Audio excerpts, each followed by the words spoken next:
So good morning everybody, my self Acharya Vishvendra. Cracking A competitive exam पे ये मेरा दूसरा वीडियो है। इस पे एलेबरेटिव एक्सप्लेनेशंस मैं आपको दूंगा। So let's begin. तो आप मान लीजिए कि ये कोई देयर इज़ अ पर्सन और इसके साथ एसोसिएटेड ये मान लीजिए कोई there is a person, there is a student preparing for competitive exam. ये इसका ब्रेन हो गया and these are called as brain waves. ये जो आप वेरिएशंस देख रहे हैं ये ब्रेन वेव्स हैं, which is ultimately the connecting link between mind and the brain. तो इसमें 5 स्पेक्ट्रम में इसको डिवाइड किया गया, delta, theta, alpha, beta and gamma. तो उसमें जो गामा ब्रेन वेव्स हैं, these are responsible for optimal performance. और इस ऑप्टिमल परफॉर्मेंस का जो एक पैमाना है कि उसमें कैसा आपको फील होगा, तो first of all you will feel thoughtlessness. और जब आप थॉटलेस होंगे तो आपका कंसंट्रेशन एक्सट्रीमली हाई होगा, और जब कंसंट्रेशन हाई होगा तो उसमें जो भी काम आप करेंगे उसमें प्रोडक्टिविटी आपकी आएगी। So essentially this is a silent and powerful mind brain system. Because normally एक सामान्य व्यक्ति का जो ब्रेन है, जो उसका ब्रेन माइंड सिस्टम है, वो लो फ्रीक्वेंसी स्टेट में होता है। लो फ्रीक्वेंसी स्टेट्स में उसको थॉट्स आते हैं और वो थॉट्स के ट्रैप में फंस जाता है, उलझ जाता है। उसकी सारी एनर्जी थॉट्स पर रिएक्ट करने में ही नष्ट हो जाती है। So there is a certain heuristic और matrix of the mind brain system which attach you with the previous information। इसी को माया या इल्यूजन कहते हैं। बिकॉज जो पास्ट मेमोरीज हैं, they don't exist, they are just a reflection of the past, just stored information in your mind brain system, and these are dead. You cannot create anything new using that. So for creating something new, for achieving something, you need to be focused at the present, and being at present relieves you of all the emotional conflicts while appearing for an exam। आप practically सोचें कि जब आप exam में बैठे हैं और questions पे काम कर रहे हैं, तो उस समय आपका माइंड ब्रेन सिस्टम किस तरीके से काम करता है। इसी बेसिस पर जज होगा कि आप उस एग्ज़ाम को कितने अच्छे से कर पाएंगे। जितने भी कॉम्पिटिटिव एग्ज़ाम्स हैं वो साइकोलॉजिकली डिज़ाइन मेंटल पैटर्न्स पे होते हैं, जिससे आपके ब्रेन वेव फ्रीक्वेंसी को डिकोड किया जा सके कि अंदर से आपकी रियलिटी क्या है। क्योंकि आपको पता होगा कि हम अपने बारे में अगर 100 बातें करते हैं तो उसमें से 95 बातें झूठ होती हैं, एज़ पर साइकोलॉजिकल फैक्ट्स। तो हमारी रियलिटी हमारे बोलने से जज नहीं होती, हमारे काम करने से जज होती है। तो किसी को भी यदि चेक करना हो तो उसके शब्दों पे ना जाएं, उसके काम को देखें कि उसने प्रीवियस 2 या 3 साल में क्या काम किया है। क्योंकि अभी एक नॉर्मल पर्सन भी इंटेलिजेंट हो गया है, सभी अच्छा बोलना सीख गए हैं, प्रभावशाली तरीके से अभिव्यक्ति एक कॉमन सी चीज़ हो गई है, सभी उसका इस्तेमाल सीख गए हैं और शब्दों का प्रयोग करके भावनाएं उत्सर्जित करना किसी व्यक्ति में सीख गए हैं। और समय इतना कॉम्पिटिटिव है कि हर व्यक्ति दूसरे व्यक्ति को एक रिसोर्स की तरह यूज़ करना सीख गया है, उसकी भावनाओं से खेलना सीख गया है। आप ऐसे मान लें कि जिसके ब्रेन वेव फ्रीक्वेंसीज हाई हैं, वो लो ब्रेन वेव फ्रीक्वेंसी के व्यक्ति को यूज़ कर लेगा, अपने हिसाब से उसको चला लेगा। ये आज की सच्चाई है।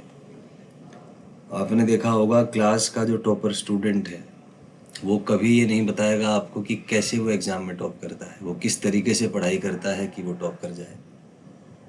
वो आपको सवाल करके दिखाएगा, आपको प्रभावित ज़रूर करेगा, आप प्रभावित होंगे कि कितना इंटेलिजेंट है, लेकिन वो कैसे इंटेलिजेंट बना, उसकी प्रक्रिया क्या है और क्या कोई सामान्य छात्र भी इंटेलिजेंट बन सकता है, इस विषय की ट्रेनिंग कोई नहीं देता। और यही चुनौतीपूर्ण कार्य है। आचार्य चाणक्य ने एक बार कहा था कि किसी भी युद्ध को जीतने के लिए चुनौती योद्धाओं को चुनने में नहीं है। जो अच्छा योद्धा है वो तो जीत ही लेगा, उसमें चुनौती नहीं है। चुनौती होती है एक साधारण व्यक्ति को चुनने में, उसको ट्रेनिंग देने में और उसको असाधारण बनाने में। और और यही मौलिक काम है एक शिक्षक का। जिसके ब्रेन वेव फ्रीक्वेंसीज हाई हैं स्टूडेंट के, उसे किसी शिक्षक की आवश्यकता नहीं है, क्योंकि मौलिक शिक्षक यही ब्रेन वेव फ्रीक्वेंसीज हैं। ब्रेन वेव फ्रीक्वेंसीज को बढ़ाना ही मूल शिक्षा है, शिक्षा का मूल आधार है।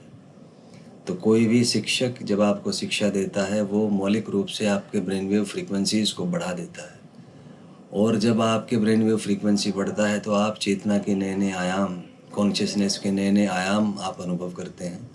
तो चेतना का ये विस्तार ही आपको शिक्षित करता है, आपको बेहतर बनाता है।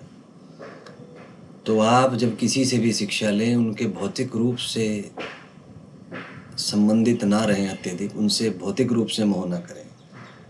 जब वह आपकी ब्रेन वेव फ्रीक्वेंसीज को बढ़ाते हैं तो एक सर्टेन ब्रेन वेव टीचर या शिक्षक एमिट करेगा, वही ब्रेन वेव आपको शिक्षित करती है। या आपने फील किया होगा कि जो भी अच्छा टीचर है जब वो पढ़ाते हैं तो आपके भीतर कुछ परिवर्तित होता है, आपको कुछ विशिष्ट अनुभव होता है। मौलिक रूप से वो चेतना की आवृत्ति को या ब्रेन वेव फ्रीक्वेंसी को बढ़ा देते हैं, और ब्रेन वेव फ्रीक्वेंसी बढ़ाने से आपका मन मस्तिष्क धीरे धीरे धीरे विचारों से मुक्त होने लगता है। जिस पास्ट मेमोरीज़ में आप खोए हुए हैं, उलझे हुए हैं, जो पास्ट की मेमोरीज़ आपको कष्ट दे रही हैं, दुखी कर रही हैं, उन विचारों से आपकी चेतना धीरे धीरे धीरे मुक्त हो जाती है, और आपका जो ब्रेन वेव्स है उसकी फ्रीक्वेंसी बढ़ जाती है। और जैसे ही आपका ध्यान वर्तमान में केंद्रित हुआ, इसे ही ध्यान कहते हैं, और जहाँ आपका ध्यान जाएगा वहीं आपकी समस्त ऊर्जा संग्रहित होगी। और यदि ऊर्जा संग्रहित होगी तो जिस भी क्षेत्र में आप काम करेंगे उसमें उल्लेखनीय प्रगति आप प्राप्त करेंगे। एक सामान्य व्यक्ति जीवन में कुछ नहीं कर पाता क्योंकि उसका मन स्थिर नहीं होता, उसके ब्रेन वेव फ्रीक्वेंसीज लो होते हैं, वह विचारों से भरा होता है और उन विचारों पर प्रतिक्रिया करने में ही अपना समय नष्ट कर देता है। आप स्वयं से पूछें, जब आप पढ़ने बैठते हैं तो क्या आप पढ़ पा रहे हैं या मात्र विचार ही कर रहे हैं? क्योंकि विचार मौलिक सत्य नहीं है। विचार और अनुभव में जीत हमेशा अनुभव की होती है, क्योंकि विचार तो सबके अलग अलग हैं। यदि कोई आपकी बड़ाई कर दे तो आपके विचार एकदम अच्छे हो जाएंगे उसके लिए, और यदि वही आपकी बुराई कर दे तो एकदम नेगेटिव हो जाएंगे। तो विचारों पर भरोसा ना करें। विचार परिस्थिति से एक सामंजस्य का मापदंड मात्र है। किस प्रकार से आप अपनी वास्तविकता से सामंजस्य स्थापित कर पाते हैं, उसी के अनुसार आपको विचार आएंगे। या और तकनीकी रूप से कहूँ तो जो आपका किसी क्षण पर ब्रेन वेव फ्रीक्वेंसी होगा उसी के आधार पर आपको विचार आएंगे। अच्छा परिणाम प्राप्त करने हेतु ब्रेन वेव फ्रीक्वेंसीज हाई होना चाहिए, तभी आप अच्छे बन पाएंगे, तभी आप एक भौतिकता के स्तर से ऊपर उठ पाएंगे। तो यदि आप चाहते हैं कि विशिष्ट कुछ प्राप्ति करें, कॉम्पिटिटिव एग्ज़ाम्स को आप क्रैक करें, तो सबसे पहले अपने माइंड ब्रेन सिस्टम पर काम करें। क्योंकि जब तक आपका माइंड ब्रेन सिस्टम साइलेंट और पावरफुल नहीं होगा, आप लक्ष्य के बजाय अपने विचारों में ही उलझे रहेंगे और उन पर प्रतिक्रिया करने में ही अपना समय नष्ट कर देंगे। और एक ऐसा मानसिक उलझन आप में उत्पन्न हो जाएगी कि पूरे जीवन में आप उस उलझन से बाहर नहीं निकल पाएंगे।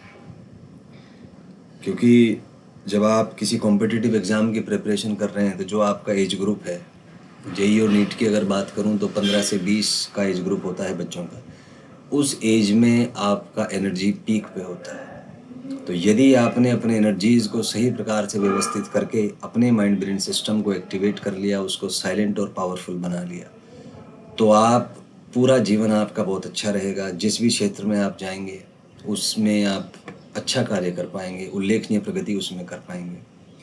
लेकिन यदि आपका एनर्जी चैनलाइज नहीं हो पाया और आप केवल विचार करते रह गए, केवल बड़ी बड़ी बातें करना आपने सीख लिया, तो बड़ी बातों से कुछ नहीं होता। आज का समय ऐसा है, कोई भी किसी का ज्ञान लेना नहीं चाहता। बातें करने में, ज्ञान देने में सभी निपुण हैं, लेकिन उस ज्ञान का कोई महत्व नहीं है।